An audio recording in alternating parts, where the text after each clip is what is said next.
Buenas tardes, amigos radios oyentes. Hoy tenemos con nosotros a Daniel Fernández, que es un escritor de origen cubano, y vamos a hablar sobre Jaime Brechace y las persecuciones que tuvo en Cuba, un pintor muy talentoso, pero lamentablemente que ya murió en los años 80.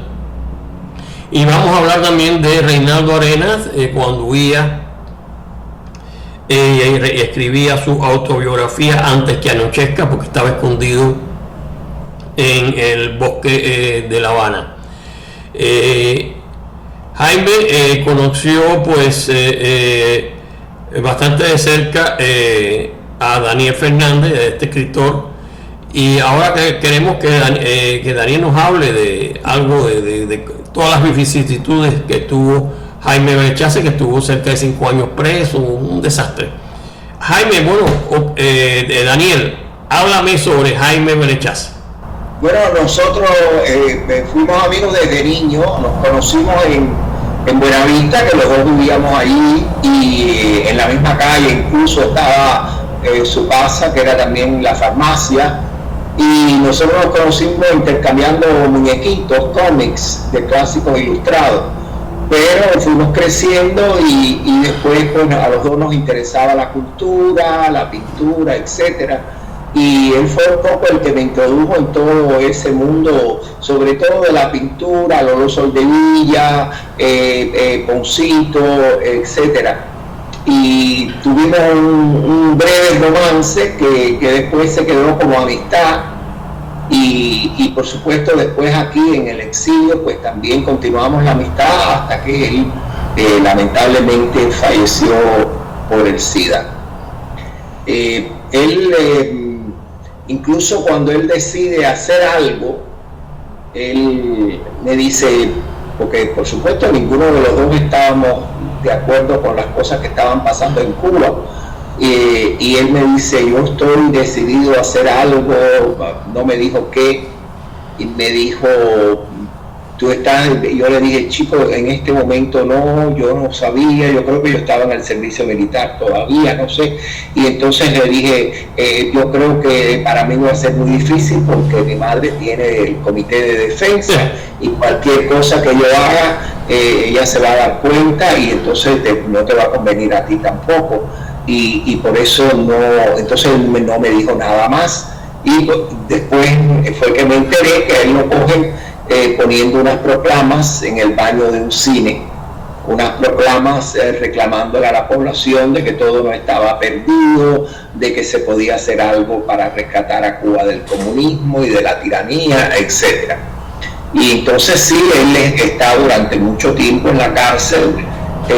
Yo durante ese tiempo visitaba a su papá, le enviaba cosas, él me enviaba cartas. Yo también, incluso en la novela que a mí me cogen preso, aparece una carta de Jaime y una carta que yo le mandé a él.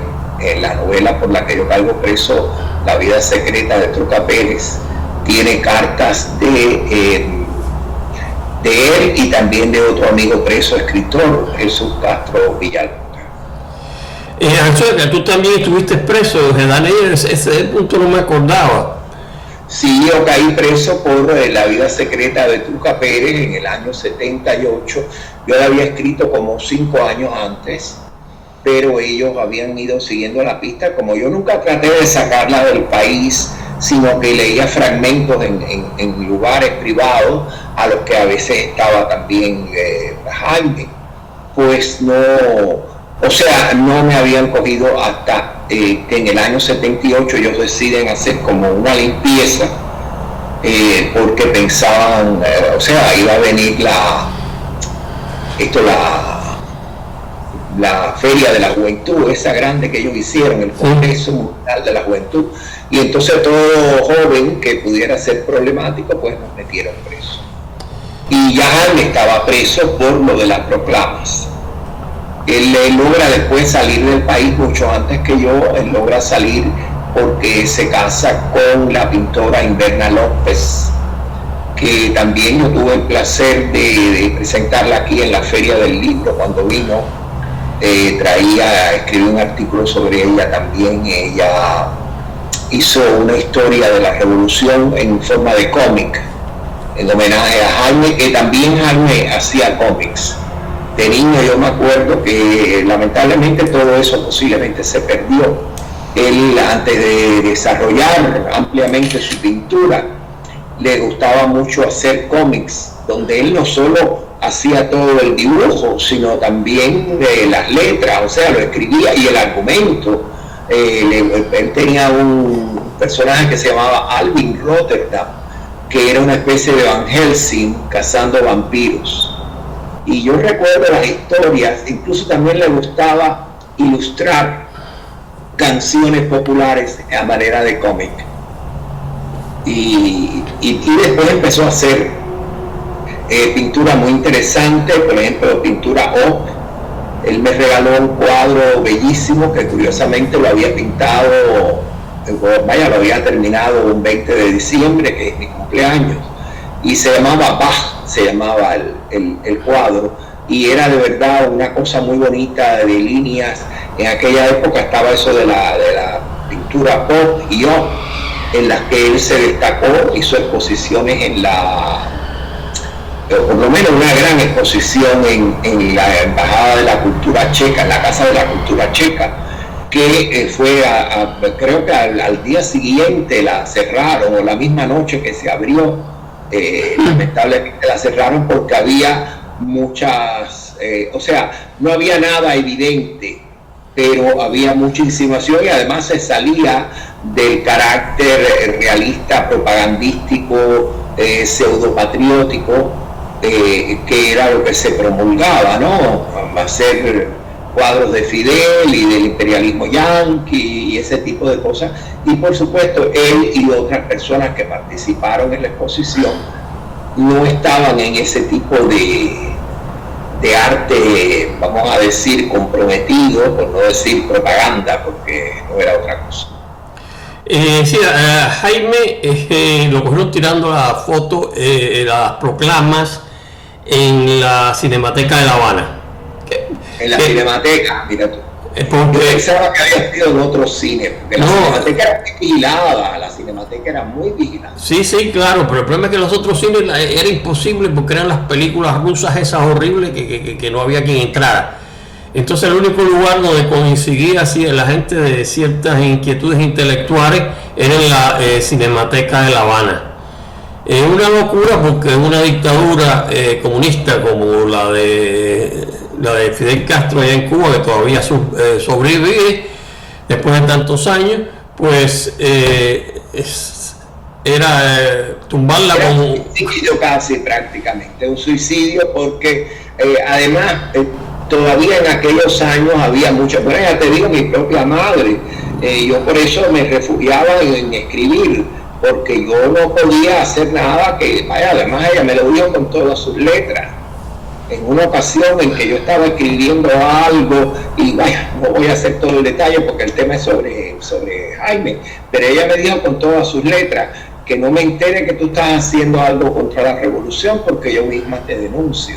Y ese fue el problema que tuvo mi generación, que nosotros tuvimos unos padres que apoyaron la UMAC, que apoyaron el servicio militar obligatorio, que apoyaron hasta la libreta, que apoyaron que le quitaran a la gente hasta los carritos de granizado y los puestos de frita.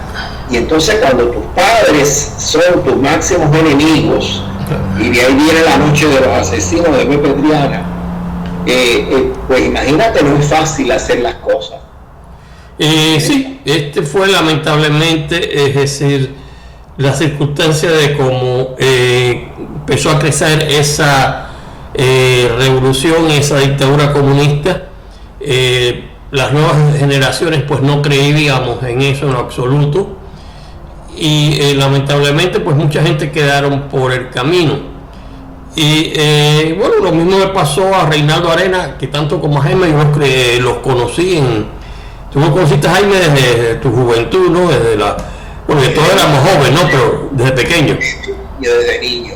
A Reinaldo también, pero lo traté muy brevemente porque él tenía mucho miedo y pensaba que a lo mejor yo Yo quise conocerlo porque María Teresa Freire de Andrade me había hablado mucho de él, la que dirigía la biblioteca en aquel momento, y él estaba trabajando en la biblioteca juvenil. Y yo fui a verlo, a hablar con él, a hacer amistad, pero él me trató con mucha frialdad. Después sí nos hicimos amigos, yo lo visitaba en la casa de Monserrate, incluso nos prestábamos libros, nos conseguíamos libros mutuamente, y yo lo visitaba en la casa había en un cuartico. Sí, el cuartico que tenía en Monserrate, sí, en el Hotel Monserrate. Y entonces aquí ya sí nos hicimos ya en libertad, pues entonces muchísimos más amigos. Él como él vivía en Nueva York, me llamaba a mí a menudo, me pidió un cuento para la revista Noticias de Arte de una universidad, y también me pidió un cuento para Mariel, que también se lo di, y él siempre me estaba estimulando mucho, yo se lo agradezco mucho. Vamos en carnavales de la calle 8 y todo eso, pero eso ya es lo que se llama la vida cotidiana, no el mundo artístico. Claro, Reinaldo, bueno, y a Jaime los conocí allí, te dije, huyendo de los terribles películas rusas en la Cinemateca de La Habana. Reinaldo, bueno, planeamos una vez irnos en un bote, creo que a Jaime también lo íbamos a incluir, pero bueno, eso no se dio, y quizás por eso te estoy haciendo el cuento, porque hubiéramos quedado por el camino, como muchos que quedaron por el camino. Nunca sabremos la cantidad de personas que murieron en el estrecho de la Florida tratando de escapar. Miles y miles, indudable. Y por lo menos de mi barrio se fue una lancha con 14 personas y desapareció. Sí, muchísimo. Pero bueno, así es que se desarrolló esa dictadura que todavía alrededor del mundo hay muchos que la apoyan, ¿no? Aunque claro, la verdad se ha ido imponiendo, ¿no? Entonces, pero bueno, me alegro que me hayas compartido estas vivencias con el pobre Jaime que murió. Y Daniel, un gusto siempre haberte conocido. Hasta la próxima, Sajuntala. Cuando tú quieras. Gracias por tenerme en tu programa. Ok, bye bye. Chao. Y bien, Robert, es decir, me alegro que compartas nuestros comentarios aquí, como hizo Daniel Fernández, como hizo Carlos Rubio, y como he hecho también yo, de dos grandes intelectuales y escritores de cubanos que sufrieron por la dictadura.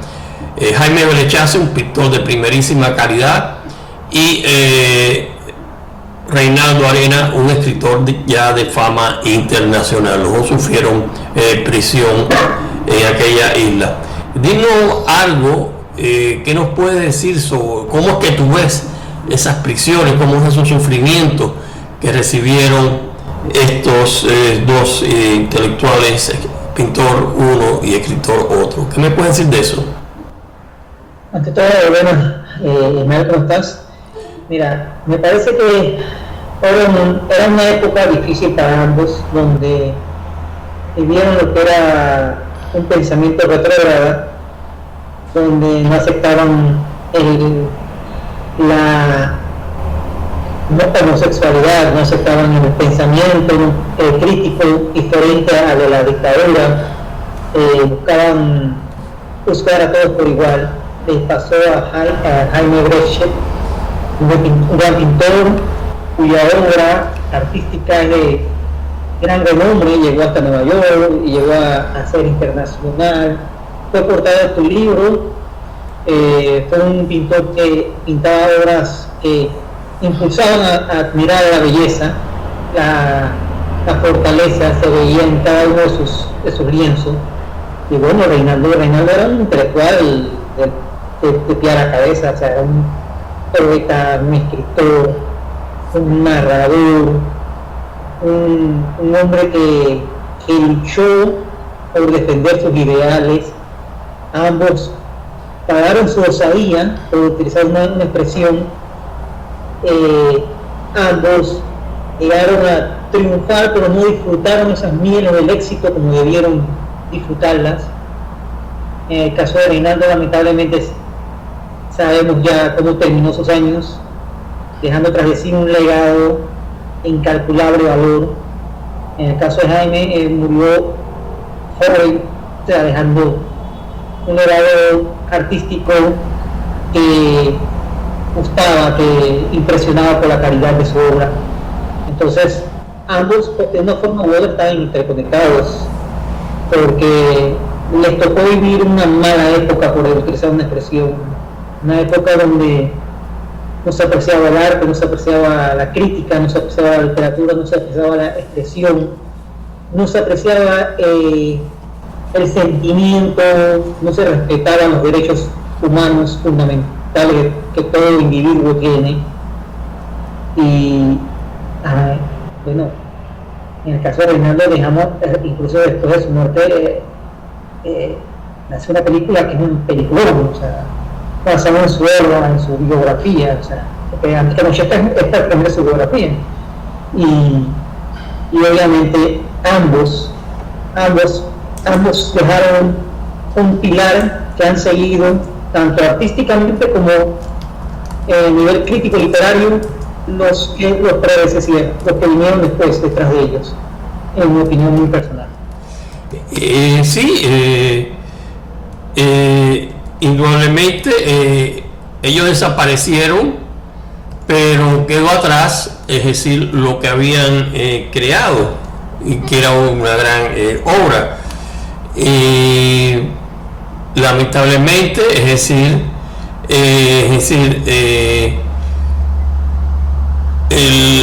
perdieron, ¿no? Entonces, lo que eso, pero también está, bueno, la película que quedó sobre Reinaldo Arenas, que en donde Javier Bardem encarnó a Reinaldo Arenas, y también, toda una serie de rastros de su obra que todavía están vigentes, y eso es una buena presencia, y indudablemente se hubiera sentido muy satisfecho de que su obra hubiera siempre sobrevivido. Robert, ya casi estamos terminando. ¿Quieres algo agregar más? Bueno, que ojalá se pueda rescatar de una manera más efusiva la obra de ambos. Me parece que hay material hasta incluso para clases universitarias en un futuro dado. Ojalá en algún momento se presente esa oportunidad. En Estados Unidos creo que se podría lograr, más que en Cuba, obviamente, pero sería una buena forma de mantener el legado de ambos con vida, más vivo que nunca. Reinaldo es más conocido que Bechet, pero obviamente es importante conocer a ambos, y este tipo de encuentros permite esa discusión. Así que yo te agradezco la oportunidad de participar. Bueno, sí, te agradezco tu participación, y bueno, nos mantenemos en contacto. Hasta la próxima. Hasta la próxima, gracias. Hola Carlos, ¿cómo te va todo, viejo? Todo muy bien, Ismael. Bien, estimados amigos, ahora tenemos a Carlos Rubio, que es un profesor universitario y que nos va a dar sus opiniones sobre Jaime Belechaze, el pintor, y Reinaldo Arenas. ¿Qué nos tienes que decir de ellos en este conversatorio que estamos haciendo que hicimos ya Daniel Fernández, y también participó Robert Allen Goodrich? Yo también he hablado. ¿Qué me pides decir de ellos? Bueno, lo primero que me viene a la mente, Ismael, es una lástima que hayan muerto los dos tan jóvenes, y yo estoy seguro que si sus circunstancias hubieran sido diferentes, todavía estarían produciendo. Jaime murió en Cuba y Reinaldo en Nueva York, como todo el mundo sabe, y según la carta de Reinaldo, la carta de despedida que él mandó al Diario de las Américas, el culpable de todas sus desgracias había sido el régimen comunista en Cuba. Y Solamente hay que leer su autobiografía antes que anochezca para ver todas las vejaciones que sufrió Reinaldo durante su vida a manos de ese régimen. Óyeme, Carlos, yo tengo entendido que Jaime Berechá se murió aquí en Miami, porque vivía en New York, y entonces tenía un amiguito ahí, americanito también, y con él se mudaron para Miami. Esto es lo que yo tengo. Yo tenía en estos momentos, yo viví en ese momento en New York, ¿no? Eso fue en los años 80 y pico. Pero tengo entendido que murió aquí en Miami, ¿no? Es probable, yo no estoy seguro. Yo sé que él murió joven y yo pensé que él había muerto en La Habana. No. Él salió en el año 1978, antes que el éxodo del Mariel, porque él era preso político. Acuérdense que él estuvo cerca de 5 años de preso político, y que en eso hubo unas conversaciones que dejaron salir a los presos políticos allá en el 78. Entonces, en ese lío, pues bueno, él estaba en New York. Yo le agradezco, por ejemplo, los 3 manuscritos míos que me guardaba Severo Sarduy allá, de mi novela, La Alicia en las Mil y una Cama, El Mundo el mundo ¿cómo era? La Ciudad Maravillosa y La Hostería del Tesoro. Él las recibió de Severo Sarduy, que las había guardado varios años allá en New York, y que las había logrado sacar a través de Reinaldo Arenas. Sí. Entonces él tenía un estudio grande en New York, donde tenía montones de pinturas de él. Conoció un muchachito, y entonces Rubicito, el crack, y se mudaron para Miami, huyendo del frío. Estoy hablando en los años, eso sería los años 84, por ahí, alrededor de eso, que era bueno, cuando estaba la terrible epidemia del SIDA, ¿no? Y entonces, lamentablemente, eran 2 grandes intelectuales, tanto Jaime en su pintura y Reinaldo Arenas en su labor literaria, ¿no? Y bueno, no llegaron a esto, pues claro que estarían todavía produciendo, ¿no? Y quería preguntarte, ¿qué pasó con la obra de Jaime?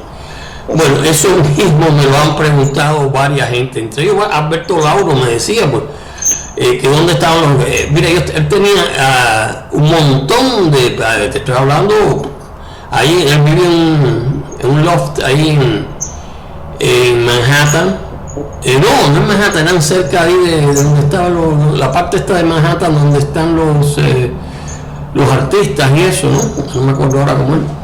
Y entonces tenía ese loft en el beach, y él tenía ahí un loft grandísimo, y tenía montones de pinturas. Yo calculo que había más de una treintena de pinturas ahí. Como yo estaba en esa época, estaba para irme para... él me había regalado 2 pinturas, ¿no?, de él, pero como en esa época yo estaba para irme hacia Venezuela, hacia Monterrey, California, entonces se las dejé ahí, porque bueno, no voy a llevar esto para allá si tengo que esperar. Yo iba como profesor del National Security Agency, del Departamento de Defensa, y tuve varios años, porque me pagaba mucho mejor que en la editorial que trabajaba en New York, que una editorial con más de 129 años en aquella época de fundada, ¿no? Yo era traductor ahí, revisaba los manuscritos en español y eso. Y bueno, me fui para allá, y entonces ya estando ayer me entero de que había muerto, ¿no? Ya yo había perdido la conexión con él, porque y entonces Reinaldo, yo estaba como en el 87, por 86, 87, Recuerdo que Manolito Vallaga me llama un día allá, estando allá en Monterrey, California, y me dice que Reinaldo había muerto. Y eso fue ya por el 86, no me acuerdo igual, en esa época, ¿no? O sea, ya yo no estaba en New York, pero sí, bueno, le agradezco que me haya recibido los manuscritos que me mandó Severo Sarduy, que tampoco se lo pude nunca agradecer en persona, porque cuando estaba en New York ya yo estaba por aquí, por allá por California y eso. Después murió también en la epidemia. Y entonces en estos 3 manuscritos está la Austeridad del Tesoro, que ya te dije, ya viste la portada que me hizo de la primera edición. Estaba Alicia en las mil y una camas, donde Reinaldo me hizo el prólogo, y Severo Sarduy me hizo lo de la ciudad maravillosa. O sea, de maravillosa no había nada porque hablaba de una dictadura, ¿no? La ciudad en una dictadura. O sea, libros que yo escribí en La Isla Sin Nombre, y indudablemente pues eran sobre esos temas, ¿no? De dictaduras y eso. Lamentablemente eran amigos míos de largos años, entonces sí los conocí a los dos ya te digo, los conocí los dos allá en la Cinemateca de La Habana, y entonces de ahí pues siempre nos mantuvimos en contacto. El libro de la salida del éxodo de Mariel, pues Reinaldo, pedí contacto con Reinaldo, ¿no? Jaime sí, sí, porque estaba en New York, ¿no? Pero había perdido el contacto con Reinaldo, y lo volví a encontrar una vez que yo iba en un subway, y ya de noche, y iba hacia un Gogó o algo de eso, pero ya estaba muy joven, me gustaba ese tipo de club, ¿no? Y entonces veo que se siente un tipo ya gordo, el carajo. Y digo, mira, que sale este gordo. Y él se me quedó mirando, y tampoco me conocía. Y es que los dos habíamos engordado mucho, y era en el frente, él estaba en el asiento del frente del subway. Y bueno, ahí ya después nos pusimos en contacto, hasta que yo me fui para California, ¿no? Él fue el que me conectó con las American Publishing Company, donde publiqué la Austeridad del Tesoro. Hoy en día esas 3 novelas están bajo el título 3 novelas, precisamente en una sola. Eran 3 novelas cortas, ¿no? Entonces, están ya en Amazon y eso. Pero bueno, es lamentable que hayamos perdido a esta gente, ¿no? Pero bueno. Y óyeme, Carlos, ¿algo más que me quieras agregar? Bueno, a mí siempre me impresionó muchísimo la obra de Reinaldo, porque sobre todo, Reinaldo provenía de una familia muy humilde y él venía del campo. Sí, sí. Y yo creo que Reinaldo era un autodidacta, él se educó a sí mismo, y que pudiera surgir de esas condiciones y lograr todo lo que logró a pesar de todas las adversidades. Bueno, él recibió una novela que era casi infantil, Celestino antes del alba, donde recibió el premio de la Unión de Escritores allá por el año 65, 66. Como era una que no tenía nada de ver con la cuestión política ni nada de eso, pues bueno, ganó el premio. Pero ya en su segunda novela, El Mundo Alucinante, ya saltó, porque era la historia de Fray Servando Teresa de Lier, ¿no? Dentro de la Inquisición. Y al jurado que había allí, todas figuras de la literatura cubana en aquella época, le prefirieron dejar vacío el premio que dárselo a otro o dárselo a Reinaldo. Y ya empezó a caer en desgracia desde ese momento, porque ya esa novela era peligrosa.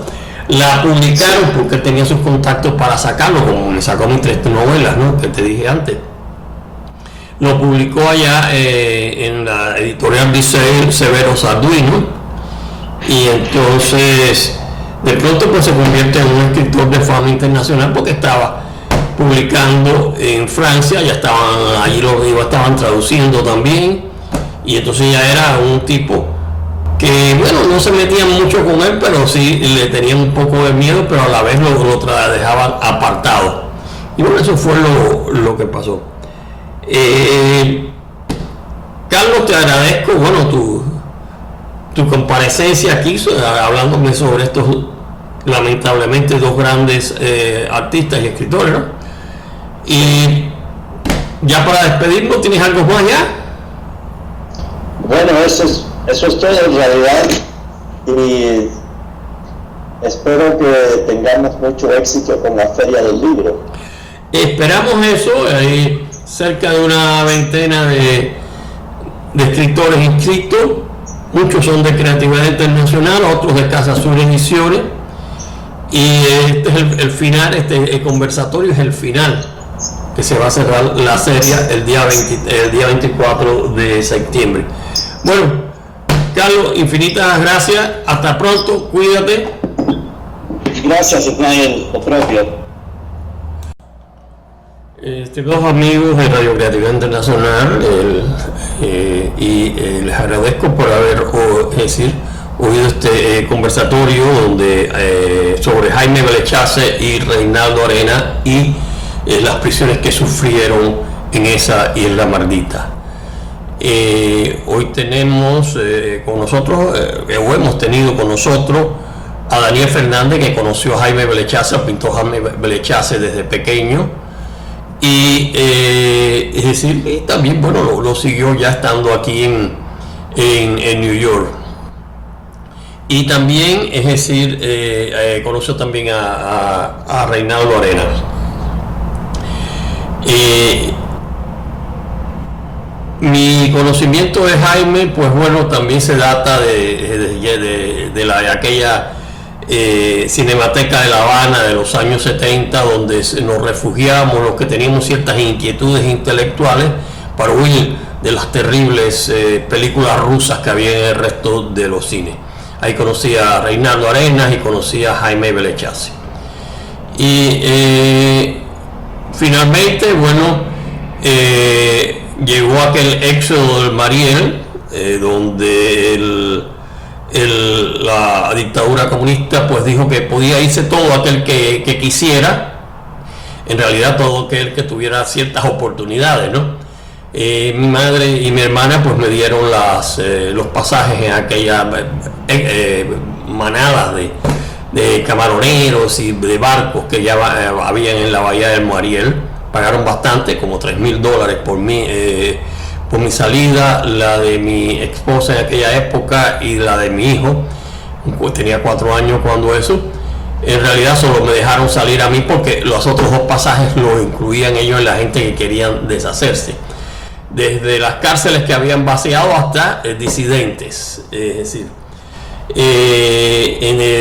Belechaze ya había sufrido cerca de 5 años de prisión y había podido salir un intercambio que hubo sobre presos políticos ya en el año 78, un par de años antes. Y Reinaldo Arenas, que ya era un escritor de fama internacional, pudo salir porque fue al Comité de Defensa de la Revolución, que lo consideraba por su homosexualidad, porque no era realmente un adicto al régimen, y lo consideraba como una escoria, como un lumpen, y le dio papel con el que se presentaban en la bahía es decir, del Mariel, y los metían en los decenas y centenares varios centenares de barcos que fueron llevándose los pasajeros, aquellos que eran disidentes y que no concordaban con la dictadura. Y que total, que en promedio de un mes o 2 meses hubo como cerca de 100,000 personas que salieron por ese éxodo del Mariel. Entre eso estaba yo. Con Reinaldo me lo vine a encontrar, a Jaime lo encontraba yo en la librería Las Américas, que también era una editorial, la American Publishing Company, que me editaron la primera novela mía, La Hostería del Tesoro. Y entonces, como había un centro cultural, ahí coincidí con Belechaze de nuevo, y Belechaze pues le pedí que me hiciera la portada de esta novela que iba a publicar. Eso fuera ya al principio del 82, y Belechaze, que era La Hostería del Tesoro era un oeste en un país totalitario y en una dictadura. Y él, pues bueno, hizo la portada vestido de cowboy, de vaquero, y vendiendo baratijas, recordando aquel momento que nos habíamos encontrado allá en la calle Monte. Siempre le agradezco esta magnífica portada de la primera edición de La Hostería del Tesoro. Hoy en día es muy valorada. Y a Reinaldo me lo volví a encontrar en New York una vez que coincidimos. Él estaba enfrente a mí. Es un tipo ya mucho más gordo, no nos reconocimos. Estamos en el subway de New York y él se sentó en el asiento delantero transversal del tren, y yo en el enfrente, y nos quedamos mirando a ver quién era uno, ¿verdad? Porque nos parecía que nos conocíamos. Sí, claro, lo que pasa es que habíamos engordado. Le agradezco tanto, es decir, a todos los que me han ayudado en este conversatorio, desde Daniel Fernández, Carlos Rubio, Robert Allen Goodrich, por llevarles estas opiniones a todos aquellos que no han conocido estos detalles. Pero muy agradecido a todos, y hasta la próxima. Nos mantenemos en contacto.